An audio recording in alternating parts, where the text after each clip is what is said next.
అందరికీ ప్రభు పేరట వందనాలండి. ఒక వాక్యం చదువుకుందాం.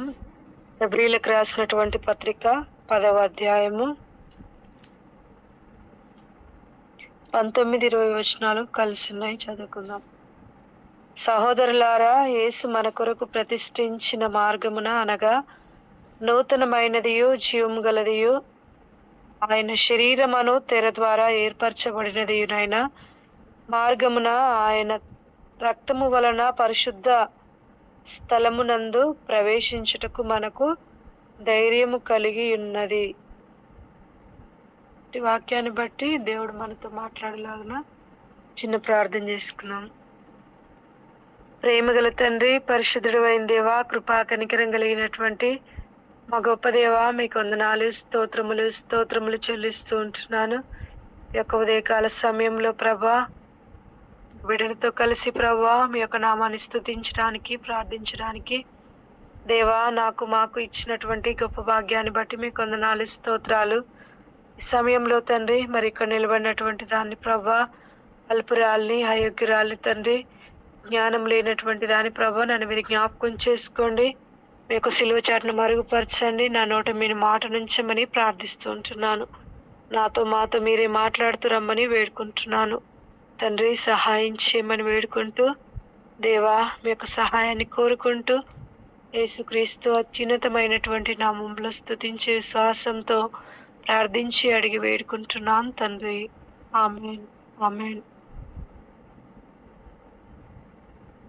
దేవుడిచ్చినటువంటి ఒక సమయాన్ని బట్టి దేవాది దేవునికి వందనాలు తెలియజేస్తూ ఉంటున్నాను. మరి యొక్క నూతన సంవత్సరంలో ఈ దేవుడు మనల్ని ఎంతగానో మనకు మరి ఆయుష్నిచ్చి, ఆరోగ్యాన్ని ఇచ్చి, మరి సహవాసం ఇస్తూ వచ్చినటువంటి దేవుని యొక్క గొప్ప ప్రేమను బట్టి దేవాది దేవునికి వందనాలు. మరి యొక్క నూతన సంవత్సరంలో మరి మనం చాలా సార్లు ఏం చేస్తూ ఉంటామంటే ఎన్నో తీర్మానాలు చేస్తూ ఉంటాం.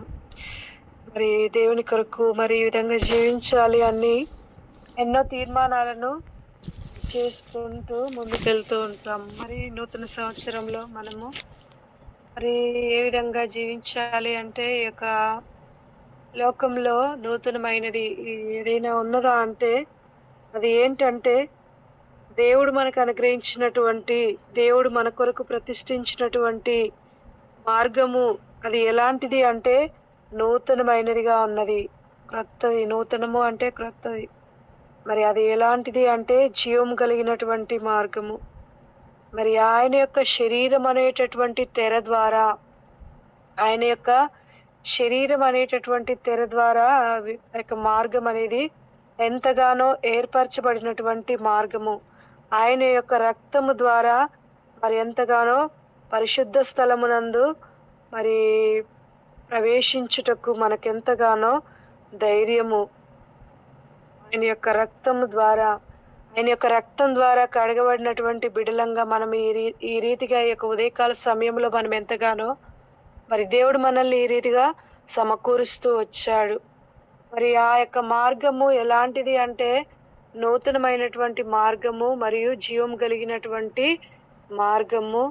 ఆయన యొక్క శరీరం అనేటటువంటి తెర ద్వారా మనకు ఏర్పరచబడినటువంటిది. ఆయన యొక్క రక్తము ద్వారా మరి ఎంతగానో మరి పరిశుద్ధ స్థలమునందు ప్రవేశించుటకు మనకెంతగానో ధైర్యము కలిగి ఉన్నది. కాబట్టి ఆయన బిడ్డలమైనటువంటి మనము ఆయన యొక్క రక్తం చేత కడగబడినటువంటి వారంగా మనము ఎంతగానో ఈ రీతిగా మరి సమకూడి ఉన్నాం. కాబట్టి మనం చేసుకోవాల్సినటువంటి మరి తీర్మానాలు ఏంటంటే, మనము ఈ నూతన సంవత్సరంలో మనం ఏ విధంగా జీవించడానికి మనల్ని మనం సిద్ధపరచుకోవాలి అంటే నూతనమైనటువంటి స్వభావాన్ని మనం కలిగి ఉండేటటువంటి వాళ్ళంగా ఉండాలి. మరి తీతుకు రాసినటువంటి పత్రిక 3వ అధ్యాయము 5వ వచనంలో మనం చూసుకున్నట్లయితే, తీతు 3వ అధ్యాయము 5వ వచనము, మరియు నీతిని అనుసరించి చేసిన క్రియల మూలంగా కాక తన కనికరము చొప్పుననే పునర్జన్మ సంబంధమైన స్నానం ద్వారా పరిశుద్ధాత్మ మనకు నూతన స్వభావమును కలుగజేయుట ద్వారా మనలను రక్షించెను.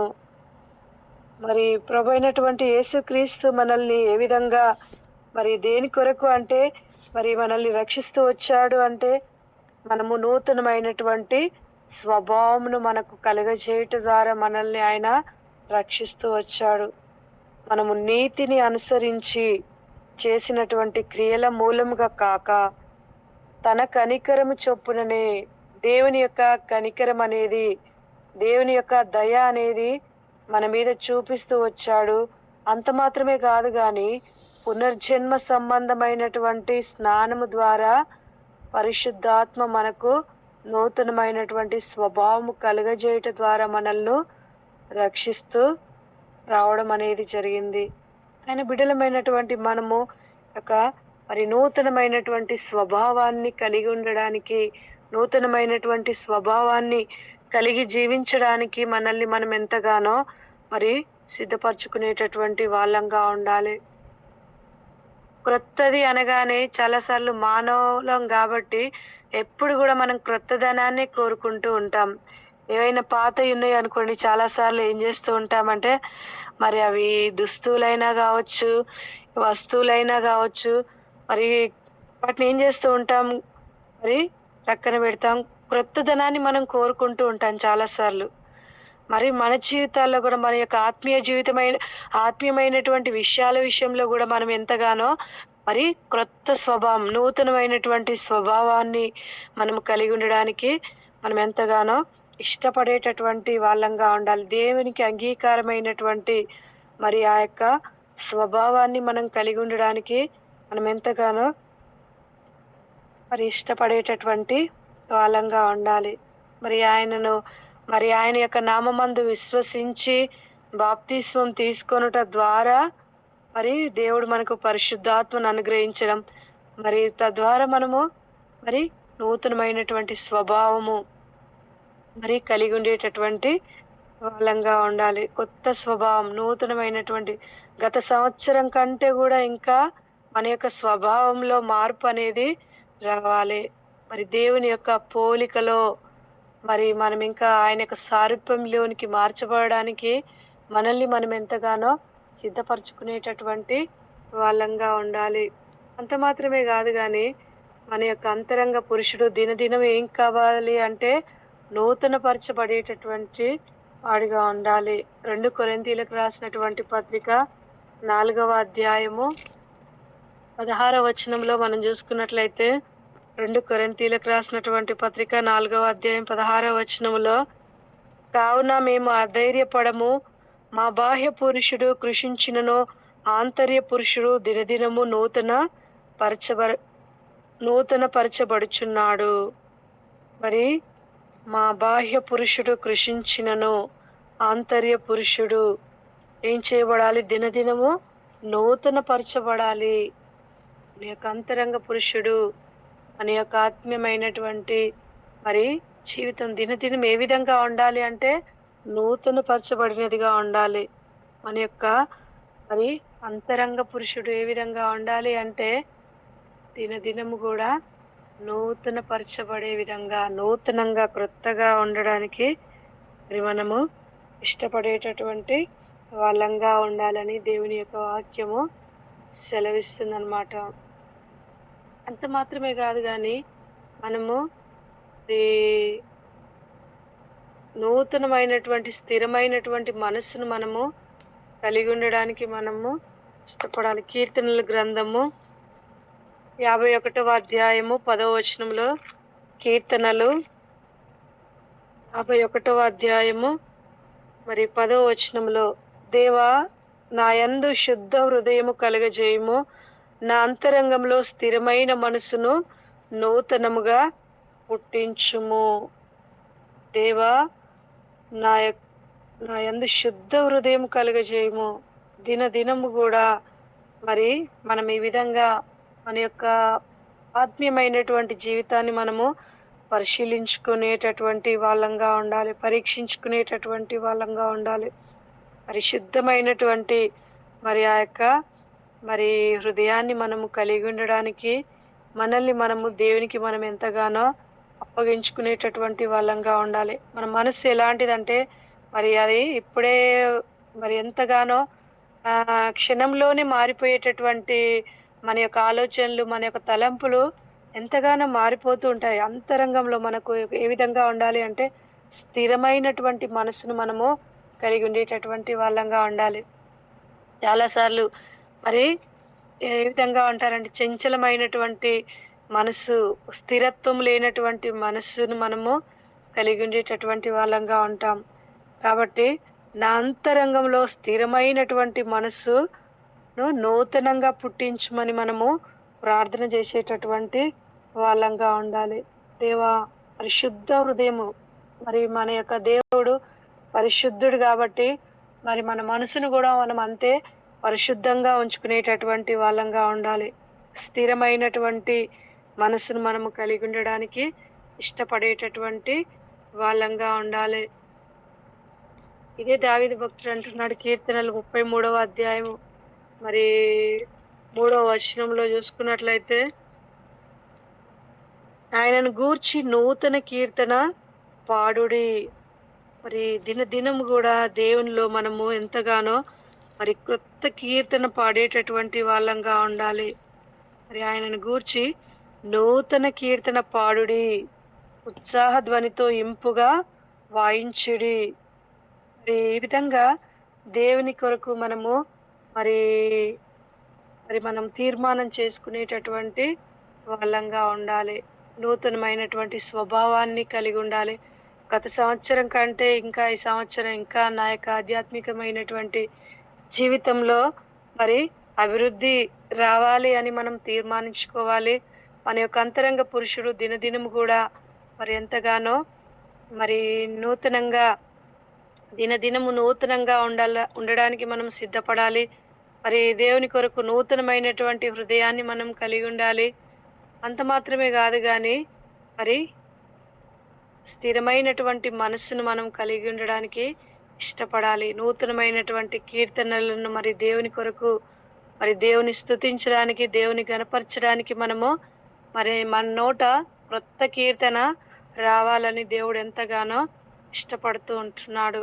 అదేవిధంగా మరి నూతనమైనటువంటి మనస్సును కలిగి ఉండడం వల్ల కలిగేటటువంటి లాభాలు ఏంటి అంటే మరి అదే యెషయా గ్రంథం 40వ అధ్యాయం 31వ వచనంలో చూసుకున్నట్లయితే, పక్షిరాజు వలె అలేయక వాళ్ళు ఏం చేస్తూ ఉంటారు అంటే మరి పరిగెత్తేటటువంటి వాళ్ళుగా ఉంటారు. యెషయా గ్రంథము మరి 40వ అధ్యాయం 31వ వచనంలో చూసుకున్నట్లయితే, పక్షిరాజు వలె వాళ్ళు అలయక దేవుని కొరకు పరిగెత్తేటటువంటి వాళ్ళుగా ఉంటారు.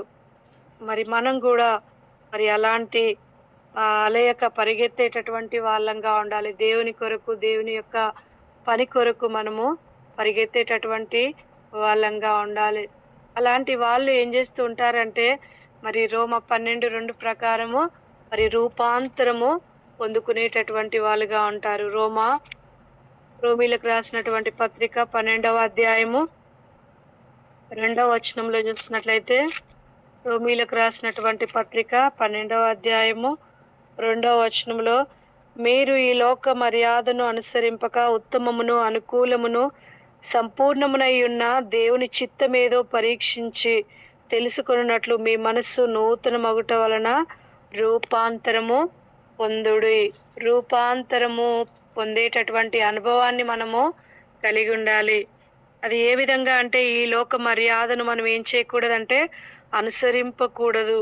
ఉత్తమమైనటువంటి, అనుకూలమైనటువంటి, సంపూర్ణమైనటువంటి మొదటగా దేవుని యొక్క చిత్తాన్ని మనం ఎరిగేటటువంటి వాళ్ళంగా ఉండాలి. చాలాసార్లు మనం ప్రార్థన చేసేటప్పుడు కూడా ఏ విధంగా మన ఇష్టాలను మరి దేవునికి చెప్పేటటువంటి వాళ్ళంగా ఉంటాం. కానీ మరి ఫలానా విషయంలో మీ యొక్క చిత్తం ఏంటి ప్రభువా అని మనము ప్రార్థించేటటువంటి వాళ్ళంగా ఉండాలి. ఈ యొక్క లోక మర్యాదను మనం ఎంత మాత్రం కూడా అనుసరింపకూడదు. నిజంగా చాలా భయంకరమైనటువంటి పరిస్థితి ఏంటంటే గత దినాల్లో మరి క్రైస్తవులైనటువంటి వాళ్ళు దేవుని పేరు పెట్టుకొని కూడా మరి సంక్రాంతి జరిపినటువంటి సందర్భాలు కానివ్వండి, దేవుని యొక్క వాక్యాన్ని, దేవుని యొక్క సత్యాన్ని వాక్యంలో ఉండేటటువంటి సత్యాన్ని గ్రహించక దేవుని బిడ్డలైనటువంటి వాళ్ళు కూడా ఎంతో అజ్ఞానంగా మరి ఆంధ్ర ప్రాంతంలో మరి ఆ విధంగా చేయడం అనేది ఎంతో చాలా భయంకరమైనటువంటి పరిస్థితి. మరి ఎన్నో నిజంగా మరి ఎలాంటి దేవుని బిడ్డలైనటువంటి వాళ్ళు గూడా ఎలాంటి పరిస్థితిలో ఉన్నారంటే, మరి లోక మర్యాదను అనుసరించేటటువంటి వాళ్ళంగా దేవుడు మనల్ని ఎంతగానో ప్రత్యేకించుకున్నాడు. లోకంలో నుంచి ఆయన ఏర్పాటు చేసుకున్నాడు. అయినప్పటికీ గూడా ఏం జేస్తున్నారంటే క్రైస్తవులనేటటువంటి వాళ్ళు గూడా మరి దేవుని పేరు పెట్టుకొని ఈ విధంగా మరి దేవుని యొక్క నామానికి అవమానం కలిగించేటటువంటి పనులు ఎన్నో చేస్తుండడము, అది దేవునికి ఎంతగానో అవమానకరమని మనము చెప్పవచ్చనమాట. దేవుడు లోకంలో నుంచి మనల్ని ఎంతగానో ఏర్పరచుకున్నాడు. ఆయన ప్రత్యేకపరుచుకున్నాడు. అయినా గూడా మరలా చాలా మంది ఏం చేస్తూ ఉంటారంటే, లోక మర్యాదను అనుసరించేటటువంటి వాళ్ళుగా ఉంటారు. మరి నిజంగా చాలా అది మనం ఎంత మాత్రం గూడా లోక మర్యాదను మనం ఏం చేయకూడదంటే అనుసరించకూడదు. ఉత్తమము, అనుకూలము, సంపూర్ణమునైన దేవుని చిత్తమేంటో మనము మరి తెలుసుకొని, మరి మన యొక్క మనసు నూతనపరచబడినట్లుగా రూపాంతరం పొందేటటువంటి అనుభవాన్ని మనము కలిగి ఉండేటటువంటి వాళ్ళంగా ఉండాలి. మరి అలాంటి వాళ్ళు మరి ఇలాంటి గుణాలు కలిగి ఉన్నప్పుడు దేవుడి నుంచి మనకు వచ్చేటటువంటి నూతనమైనటువంటివి ఏంటివంటే, ఒకానొక దినాన సమస్తము దేవుడు ఏం చేయబోతున్నాడంటే మరి నూతనమైనవిగా చేయబోతున్నాడు. ప్రకటన గ్రంథం 21వ అధ్యాయము మరి 5వ వచనంలో చూసుకున్నట్లయితే, అప్పుడు సింహాసనాసీనుడై ఉన్నవాడు ఇదిగో సమస్తమును నూతనమైనవిగా చేయుచున్నానని చెప్పెను. మరియు ఈ మాటలు నమ్మకమును నిజమునై ఉన్నవి గనుక వ్రాయుమని ఆయన నాతో చెప్పుచున్నాడు. మరి ఒకానొక దినమందు దేవుడు ఏం చేయబోతున్నాడు? సమస్తమును నూతనముగా చేయబోతున్నాడు. ఒక దినాన దేవుడు సమస్తమును నూతనమైనవిగా చేయబోతున్నాడు. మరి అది మనము గుర్తెరిగేటటువంటి వాళ్ళంగా ఉండాలి. అదే ప్రకటన గ్రంథం 12వ అధ్యాయము 2వ వచనంలో చూసుకున్నట్లయితే, నేను నూతనమైన యెరూషలేము అను పట్టణము తన భర్త కొరకు అలంకరింపబడినటువంటి పెండ్లి కుమార్తె వలె సిద్ధపడి పరలోకమందున్న దేవుని యొద్ద నుండి దిగివచ్చుట చూచితిని. దేవుని యొద్ద నుంచి దిగివచ్చుట చూచితిని.